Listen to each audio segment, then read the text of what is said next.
اهلا بكم متابعينا منتج اتسألت عليه كتير، وهنبدأ الفيديو بحديث نبوي. في ناس قالت ان هو حديث نبوي، في قالت ان هي عبارة، وفي ناس قالت ان هي عن سيدنا عمر اللي هي علموا اولادكم السباحة والرماية وركوب الخيل. هي مش حصة دين ولا فيديو ديني، او هنتكلم في احاديث. انتوا تقصوا وتحققوا في الموضوع واكتبوا لي في الكومنتات سواء هي كانت حديث او هي مقولة او عبارة او هي عن سيدنا عمر. تعلموا أولادكم أو الرماية والسباحة وركوب الخيل. الرماية زمان كانت بالأسهم، دلوقتي طبعا بقت بالمسدس أو البندقية. السباحة اللي معروفة طبعا في البحر، وركوب الخيل دلوقتي بقت ركوب العربيات، وبرضه مفيش مشاكل لما اتعلم ركوب الخيل. بس في تحذير شديد عايز أقوله لكم. في حديث بقى، ده حديث مش مقولة ولا عن، لا، هو حديث نبوي. سيدنا محمد عليه الصلاة والسلام: من حمل علينا السلاح فليس منا. ده تحذير شديد اللهجة من سيدنا محمد لينا، ان احنا ما ترهبش او ما تخوفش اخوك بحاجة زي كده. طبعا ده تحذير عشان خاطر شكله فعلا يعتبر شبه الحقيقي بالظبط، فانا بنبهك ان انت ما تعملش حاجة تضر نفسك بيها، او تأذي نفسك او تأذي غيرك او تخوفه او تهدده بحاجة زي كده. اول حاجة، القطعة دي المسدس دوت عامل الشبه الحقيقي بالظبط لتعليم الرماية. وبيستخدم البلي اللي هو البلاستيك الصغير، وممكن كمان يستخدم بلي معدن. وده الكتالوج بتاعه. اول ما بنفتح كده بنشوف الكتالوج، بيقولك الاجزاء فيه عبارة عن ايه، وهو بيشتغل بضغط الهواء. في حاجات كانت ظهرت من فترة عبارة عن انابيب غاز كده بتركب في مكان الخزنة، بحيث ان انت يعتبر ضغط قوي جدا يقدر يطلع الرشاية. ده تعاليم اللي في الكتالوج، اللي مكتوبة في الكتالوج، وبينبهك وبيقولك تستخدمه ازاي. يقولك ابعدوا عن الاطفال عشان ما يعوروش بيه حد. ده هنا كده ورقة ممكن تستخدمها في النشان، وبيعلمك طريقة التنشين. وده اللي موجود في الكتالوج، الخزنة وازاي السوستة بتتسحب وتعمر، واللوك بتاعه وازاي ترد الاجزاء، وطريقة التعمير زي ما انتوا شايفين. هنبدأ نستخدم القطعة. هو موضوع سهل مش محتاج كتالوج، او انت اصلا مش هتحتاجه بعد الفيديو ده. ده شكل القطعة بالظبط زي ما انتوا شايفين. طبعا هي تقيلة، وهجيب لكم ميزان وتشوفوا وزنه عامل ازاي. فخمة جدا، تحس ان هي فعلا زي الحقيقي بالظبط. في بعض الناس برضو بتستخدمها كقطعة ديكور على المكتب، شكلها شياكة جدا. ودي طريقة الاستخدام بتاعته. شايف لما انا باجي ادوس هنا كده على الزنات الاجزاء بتشد. وطريقة التنشين بتاعته سهلة جدا. انت بتبص من الناحية دي على سن نملة الدبانة. تمام. طريقة التعمير بتاعته برضو سهلة جدا، وتحس ان هي زي الحقيقي بالظبط زي ما انت شايف كده، عشان خاطر هو مفهوش خرز او مفهوش الطلق يعني، فبيقف بالمنظر ده كده. برضو نفس تصميم الحقيقي. واما اجي ارد الاجزاء بردها بالمنظر ده كده.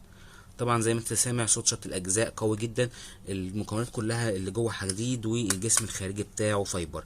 قطعة شيك جدا. كان نازل منها من فترة كبيرة ولاعة، بس ده بقى مش ولاعة، ده زي ما احنا بنقول كده خرز. الخرز المستخدم فيه، الخرز بيجي معاه في العلبة كيس صغير كده زي ما انتوا شايفين. وممكن كمان تستخدم فيه الخرز المعدن. تنبيه طبعا، بلاش الاطفال الصغيرين، او انت ما تجيبوش لابنك يكون سنه صغير يستخدمه لوحده، لازم يكون تحت رعاية كويسة جدا. ده منظر الخرز. طبعا بنركبه كده، نبدأ نشد الاجزاء ونعمر كده زي ما انتوا شايفين. هو كده عمر الطلقة، وبكده بنرجع ايه الاجزاء. تمام. طريقة التعمير تاني زي ما احنا شايفين هقول لكم عليها. هنجيب الخرز ونركبه هنا كده، ونشد السوسة دي تحت. طبعا الخزنة بتاعتها تقيلة، ونبدأ ندوس هنا عشان خاطر نضرب. هوريكم برضو فيديو انا بنشن بيه وبضرب على حاجة. هنعمر بس الاول الخزنة، خليكم معايا. رجعنا لكم مرة تانية. احنا كده بنحط الخرز، بننزل السوستة دي لتحت كده، ونبدأ نركب الخرز من فوق بالطريقة دي. واخد بالك، نزلنا الخرزة تحت اهي. نبدأ نحط الخرزة اللي بعديها، نزلت تحت. الخرزة اللي بعديها نزلت تحت. اسيب السوستة واحدة واحدة. تمام. اركب الخزنة في مكانها. تمام. وابدأ اعمر زي ما انتوا شايفين اهو في الفيديو كده. عمرت خلاص. مجرد ما ادوس بقى كده هيبدأ يضرب ايه اول طلقة. بس هو تقريبا كان في واحدة انا ناسيها في الخزنة ما ضربتش، فعشان كده نزلت من الماسورة من قدام. هنروح بقى دلوقتي نحاول نشن على حاجة اوريكم ان هو النشان بتاعه دقيق جدا، تقدر تعتمد عليه في تعليم النشان. وبرده زي ما قلت لكم بعض الاستخدامات ليه ان هو بيتحط على المكتب للناس، بعض الفئات محاميين او القضاة او كده، بيبقى قطع ديكور جميله جدا على المكتب. وفي بعض الضباط برضو بيستخدموه بدل ما يمشي بيه العهدة او الحاجة الميري بتاعته، ممكن يمشي بحاجة زي دي لأي ظرف طارئ، او تبقى مثلا في الزي معاه، بتبقى ضروري ان هو يبقى معاه قطعة زي دي. خليكم معايا عشان خاطر نروح نشوف الفيديو بتاع التنشين. خليكم معايا ما تروحوش في اي حتة. رجعنا لكم مرة تانية بعد ما عمرنا الخزنة وركبنا الخرز قدامكم. هنبدأ بقى ننشن على ادي طريقة النشان بالظبط زي ما انا وضحت لكم في الفيديو كده. ده شرح برضو للنشان. انا بجيب النقطة البيضة دي اللي هي على اول الماسورة من قدام، ده سواء بقى ببندقية او حتى مسدس، وببص بعيني على الفتحة اللي ورا دي خالص. تمام. في تحذير برضو عايز اقوله، خد بالك جدا وكويس قوي ان الحاجه اللي انت تنشن عليها دي تمتص الصدمه، عشان ما تنشنش على ازازه بلاستيك ولا حاجه تخبط الخرزه او الرشايه في الازازه بلاستيك وترد في وشك على طول. لا، نخلي بالنا، خلي بالنا مفيش حد ورانا. كده بننشن اهو، كده نشلنا والحمد لله جت في الهدف بتاعنا. ودي كانت طريقه التنشين. طبعا سمعتوا صوت الضربه قويه جدا، وهضرب لكم ضربه تانية على الكوبايه. رجعنا لكم مرة تانية، وفي حاجة عايز انبهكم بيها، ان احنا طبعا بعد اول ضربة لازم نعمر الاجزاء. كل في مرة بنعمر. احنا في حاجة نسيناها، ان احنا ما وزناش القطعة قدامكم. هنكمل الفيديو ونوزنها مع بعض. طبعا انا هدي كوباية بلاستيك، فناخد بالنا زي ما قلت لكم ما تخبطش الرشة وترجع ترد في وشنا تاني، او البلية يعني. زي ما انتم سامعين صوتها قوية جدا ومحملة، وفعلا الخرزة ضربت وردت، بس الحمد لله ردت ورايا ما جاتش فيا. خليكم معايا ما تروحوش في اي حته.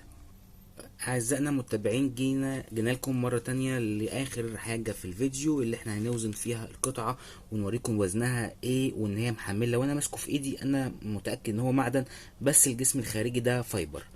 وده وزنه نص كيلو، 600 جرام، اعلى من نص كيلو كمان. طب هنوزن الخزنه لوحدها.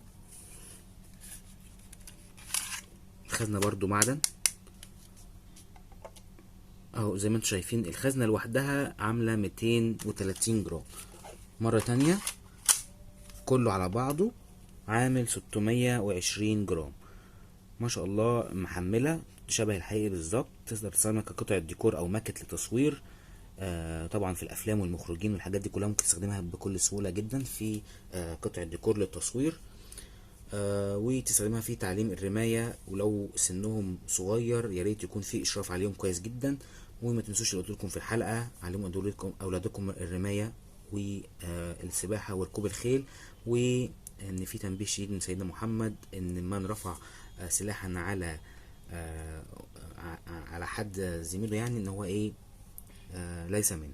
ما تنسوش دعمكم للقناه ولايك للفيديو. شكرا.